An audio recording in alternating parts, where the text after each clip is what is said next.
नमस्कार मित्रों, Gurukul defence academy की लाइव क्लास में आप सभी मित्रों का स्वागत है। आइए, जैसे कि हम सिंपल इंटरेस्ट का टाइप 7 तक के क्वेश्चन कंप्लीट करवा चुके हैं, आज आइए हम देखते हैं टाइप 8 से स्टार्ट होगा और क्वेश्चन नंबर है 47। आइए इसमें देखते हैं क्वेश्चन में क्या पूछा गया है कि प्रतिवर्ष 16% साधारण ब्याज की दर पर निवेशित राशि पर 3.5 वर्षों में प्राप्त ब्याज एक दूसरी राशि को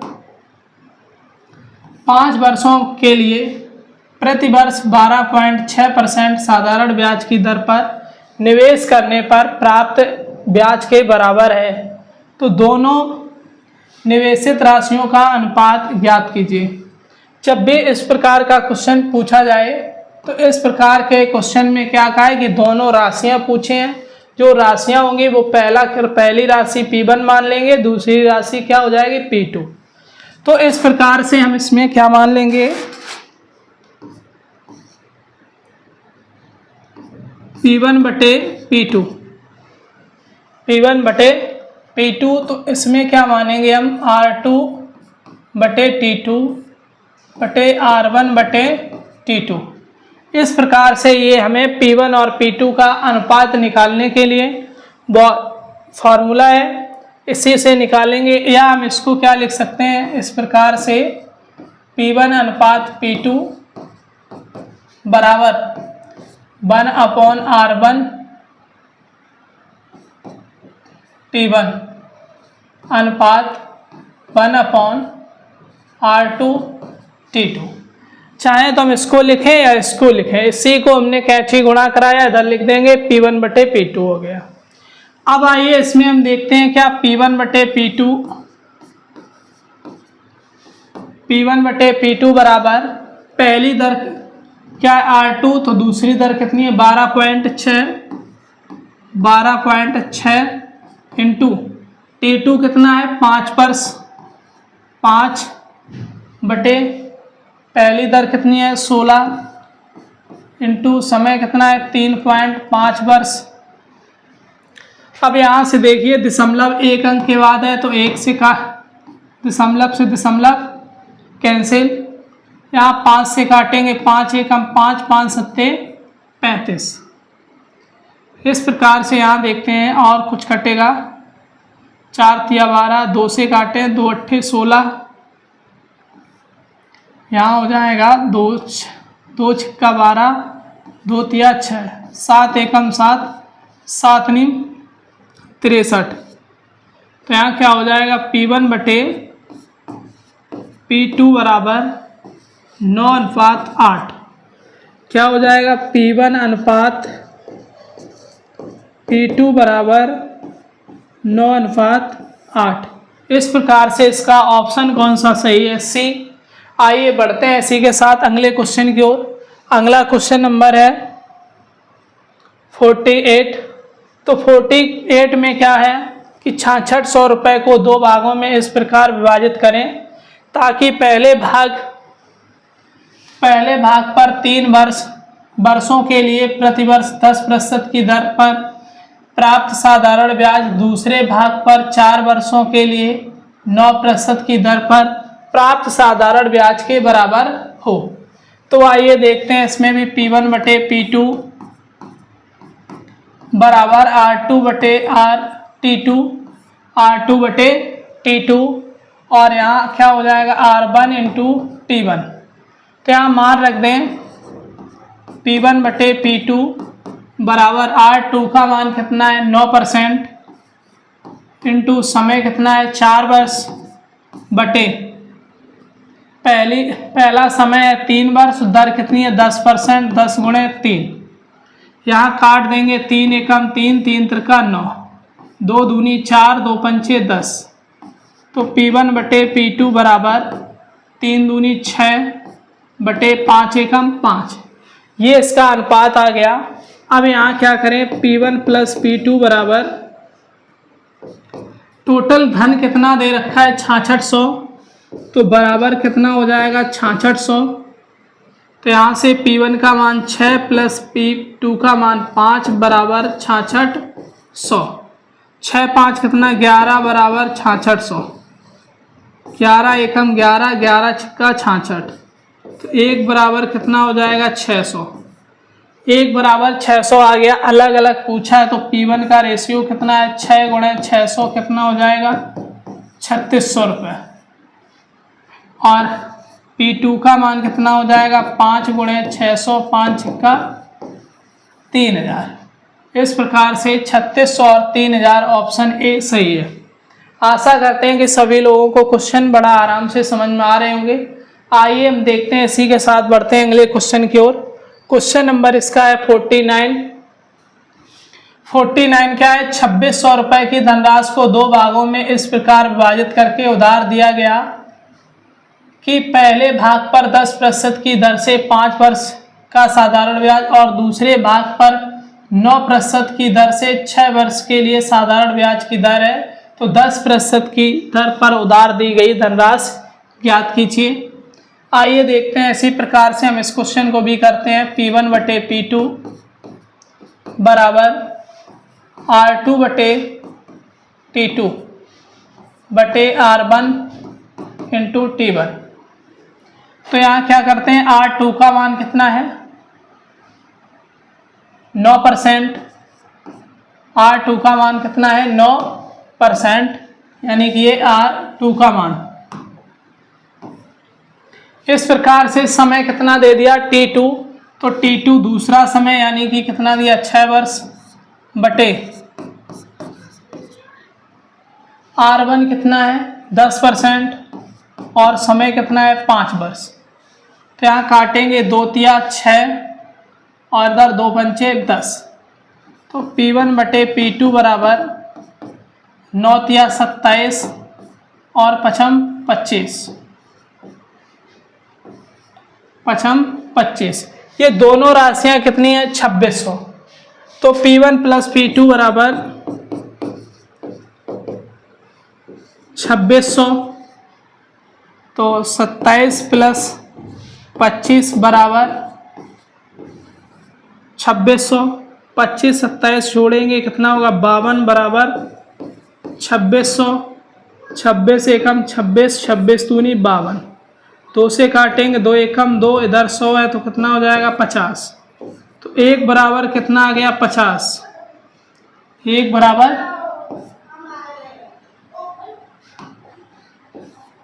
बराबर 50। तो यहाँ किसका पूछा है 10% पे, किस पे पूछा है 10% की राशि पर। तो 10% की राशि पर कौन सा P2 है, नहीं P1। तो P1 का रेशियो कितना आ गया P1 बराबर 27 गुणे 50। तो 0 7 पना 35 की 5 हासिल 3, 5 दूनी 10, 3 13, 1350 रुपये। इसी के साथ इसका ऑप्शन जो सही है वो कौन सा है, बी ऑप्शन। और जो लोग चैनल पर पहली बार आए हैं चैनल को सब्सक्राइब करें और ज़्यादा से ज़्यादा शेयर करें। आइए इसी के साथ देखते हैं हम क्वेश्चन नंबर 50। क्वेश्चन नंबर 50 का एक आदमी 3 अलग अलग योजनाओं में साधारण ब्याज की दर पर 10%, 12% और 15% की दर पर क्रमशः 6 वर्ष, 10 वर्ष और 12 वर्ष के लिए धनराशियों का निवेश करता है। यदि प्रत्येक योजना की परिपक्वता पर उसे समान ब्याज प्राप्त होता है तो निवेशित धनराशियों का क्रमशः अनुपात ज्ञात कीजिए। इसी प्रकार से अब ये P1 अनुपात P2 अनुपात P3। तो इसमें क्या लिखेंगे 1/R1 इंटू T1 अनुपात 1/R2 इंटू T2 अनुपात 1/R3 इंटू T3। इस प्रकार से क्रमशः लिखेंगे 1/R1 का मान कितना है 10 इंटू T1 का मान कितना है 6 वर्ष अनुपात 1/R2 कितना है 12 गुणे T2 कितना है 10 अनुपात R3 कितना है 15 और T3 कितना है 12 वर्ष। आइए देखते हैं इसमें 5 से काट देते हैं इसको, 5 दूनी 10, 5 दूनी 10, 5 तिया 15, यहाँ 2 से कट जाएगा, 2 एकम 2, 2 एकम 2 और 2 छंग 12, फिर 2 से 2 तिया 6, 2 छक्का 12 और 2 तिया 6। इस प्रकार से 1/3 अनुपात 1/6 एकम 6 और इधर 1/3 त्रिका 9, 1/3 त्रिका 9।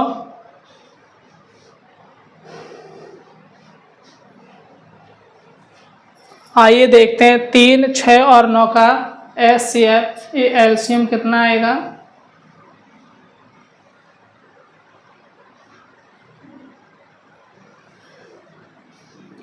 तीन 6 9 का एलसीएम कितना आएगा 18, तो 1/3 इंटू 18 अनुपात 1/6 इंटू 18 अनुपात 1/9 इंटू 18। तो यहाँ क्या करेंगे, जो संख्या इस प्रकार मिलती है बटे में अलग अलग अंश समान होते हैं, तो इनका हम हर का क्या लेते हैं एलसीएम और क्या करते हैं गुणा। 3 एकम 3, 3 छक्का 18, 6 एकम 6, 6 तिया 18, 9 एकम 9, 9 दूनी 18, तो कितना हो जाएगा 6 एकम 6, 3 एकम 3 और 2 एकम 2। इस प्रकार से ये P1 और P2 और P3 का रेशियो आ गया। P3 कितना आया, P1 6 और P2 3, P3 2, तो 6 3 2। इस प्रकार से इसका ऑप्शन कौन सही है, बी। और सभी लोग हमारे साथ अंत तक जुड़े रहिए और एक से एक ऐसे ही बेहतर क्वेश्चन के साथ में, जो कि रेलवे एग्जाम के लिए बहुत ही इम्पोर्टेंट है। आइए क्वेश्चन नंबर 51। क्वेश्चन नंबर 51 है, P1 P2 और P3 को क्रमशः 4%, 6%, 8% पर इस प्रकार निवेश किया जाता है कि वर्ष के अंत में तीनों राशियों से प्राप्त साधारण ब्याज बराबर हो। यदि तीनों राशियों निवेशित राशियों का योग 2600 है, तो क्रमशः P1 P2 और P3 का मान ज्ञात कीजिए। आइए देखते हैं P1 अनुपात P2 अनुपात P3 बराबर 1/R1 T1 अनुपात 1/R2 T2 अनुपात 1/R3 और T3। इसमें देखिए T3 के लिए समय नहीं दिया है, तो समय प्रत्येक वर्ष में क्या है, वर्ष के अंत में, तो प्रत्येक जगह समय क्या रखेंगे 1 वर्ष। तो यहाँ देखते हैं हम 1/R1 कितना है 4 × 1 अनुपात 1, R2 कितना है 6 × 1 और R3 कितना है 8 × 1, 2 दूनी 4, 2 तिया 6, 2 चौको 8। इधर क्या आ गया 1/2 अनुपात 1/3 अनुपात 1/4। यहाँ से हम एलसीएम निकालेंगे, एलसीएम कितना हो जाएगा 12, तो 1/2 × 12 अनुपात 1/3 × 12 अनुपात 1/4 × 12, 2 एकम 2, 2 छक्का 12, 3 एकम 3, 3 चौको 12, 4 एकम 4, 4 तिया 12, तो अनुपात क्या आ गया 4/6 अनुपात के 3। अब इस प्रकार से देखते हैं यहाँ P1 अनुपात P2 अनुपात P3, यानी तीनों को यदि हम जोड़ दें तो तीनों राशियों का योग कितना होता है 2600 रुपये। तो P1 + P2 + P3 बराबर 2600। P1 कितना है 6 + 4 + 3 बराबर 2600, 6 4 10 3 13, 13 बराबर 2600, 13 एकम 13, 13 दूनी 26, 1 बराबर 200।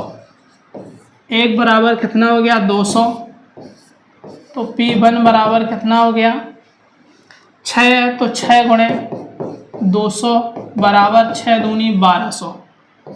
P2 का रेशियो कितना है 4, 4 × 200, तो 4 दूनी 800 रुपये। P3 कितना है, P3 का रेशियो 3 है, 3 × 200 बराबर 2 तिया 600। तो P1 आ गया 1200, P2 है 800, P3 है 600। इस प्रकार से इसका ऑप्शन कौन सही है? बी। अरे बी नहीं है, कौन सा? डी ऑप्शन, क्योंकि 1200, 800, 600, 12, 8, 600। कौन सा ऑप्शन है? D option. इसी के साथ बढ़ते हैं इसके अगले क्वेश्चन की ओर। क्वेश्चन नंबर है 52। 7930 रुपये की राशि को 3 भागों में विभाजित की जाती है और ए बी सी को क्रमशः 2, 3, 4 वर्षों के लिए 5% के साधारण ब्याज के ऋण के रूप में दी जाती है। यदि तीनों की राशि उनके ऋण की संबंधित अवधि के बाद बराबर है तो ए ने कितने रुपए का ऋण लिया था? पी ए, अब P1, P2, P3 नहीं मानेंगे क्योंकि ए बी सी। आइए देखते हैं क्वेश्चन नंबर 52 है। जो 52 में दर सभी में 5% है, लेकिन वर्ष अलग है। 2 वर्ष, 3 वर्ष, 4 वर्ष। 4 वर्ष है, लेकिन 7930 जो दे रखा है ये हमारे पास क्या है? मिश्र धन। तो मिश्र धन के लिए फॉर्मूला क्या होता है? P प्लस एस आई क्या होता है? RT। जब मूलधन कितना हो? 100। तो हम यहाँ क्या करते हैं? 100 प्लस R1 T1 अनुपात 1/100 प्लस R2 T2 अनुपात 1/100 प्लस R3 T3। इस प्रकार से यहाँ मान रखेंगे 1/100 प्लस R1 का मान कितना है? 5 और T1 कितना है? 2 अनुपात 1/100 प्लस 3 गुणे 5, या यहाँ पर क्या कर दें? 5 गुणे 3, 5 गुणे 3 अनुपात 1/100 प्लस 5 गुणे 4। तो इधर कितना हो जाएगा? 1/100 प्लस 5 दूनी 10 अनुपात 1/100 प्लस 5 या 15 अनुपात 1/100 प्लस 5 चौको 20। यहाँ क्या करेंगे? 1/100 में 10 छोड़ देंगे, 110 अनुपात 100 में 15 जोड़ेंगे, 115 अनुपात 100 में 20 छोड़ देंगे, 120। यहाँ क्या करेंगे? हम 5 से काट देंगे, तो 5 से काटेंगे कितना आएगा? 5 दूनी 10, 2 बची 5 दूनी 10, 22। यहाँ 5 दूनी 10, 5 या 15, 5 दूनी 10, 5 चौको 20। इधर क्या आ गया? 1/22 अनुपात 1/23 अनुपात 1/24। इस प्रकार से ये इनका क्या आ गया? अनुपात। आइए अब हम इसमें देखते हैं, इनके अनुपात को निकालते हैं। जब हम इनके अनुपात को निकालेंगे तो यहाँ क्या करेंगे? एलसीएम 22, 23 और 24 का क्या करेंगे? हम एलसीएम में 22 में 2 होंगे और 24 में 2 होंगे, तो इसलिए 2 को एक बार लिखेंगे। एलसीएम निकाल लेते हैं। 22, 23, 24। यहाँ हम क्या करें? 2 से काटते हैं, 2 एकम 2, 11 हो जाएगा। 23 ऐसा ही, इधर 12। इस प्रकार से ये संख्याएं बनेंगी। तो इनको क्या करेंगे हम? 2 गुणे 11 गुणे 23 गुणे 12 और बटे में 22 अनुपात 1 के स्थान पर यहाँ 2 गुणे 11 गुणे 23 गुणे 12, 23 गुणे कितना? 12 बटे में 23 अनुपात 2 गुणे 11 गुणे 23 गुणे 12 बटे में 24। तो यहाँ क्या होगा? 11 दूनी 22, 22 कैंसिल, 23 से 23 कैंसिल, 24 से 12 दूनी 24 कैंसिल। तो 12 तिया 36 की 6 हासिल 3, 12 दूनी 24, 3 27, 276 अनुपात। तो 11 और 12 का गुणा, तो 2 और 1 3, 132, 11 दूनी 22, 11 2 13। तो इधर 3 3 2 5, तो 253। इस प्रकार से अनुपात क्या आ गया? 256। यहाँ कितना आएगा? 264। तो 264 को यहाँ जोड़ेंगे तो कितना हो जाएगा 793। 793 से काटेंगे 793 कैंसिल, PA बराबर 276 गुणे 10, तो गुणा कर देंगे PA का 10 में गुणा होगा 2760। 2760। इस प्रकार से इसका ऑप्शन कौन सा सही है, बी ऑप्शन 2760। इसी के साथ बढ़ते हैं इसके नेक्स्ट क्वेश्चन की ओर। क्वेश्चन नेक्स्ट है जो वो नेक्स्ट टाइप का है, और इसी के साथ आज के लिए इतना ही।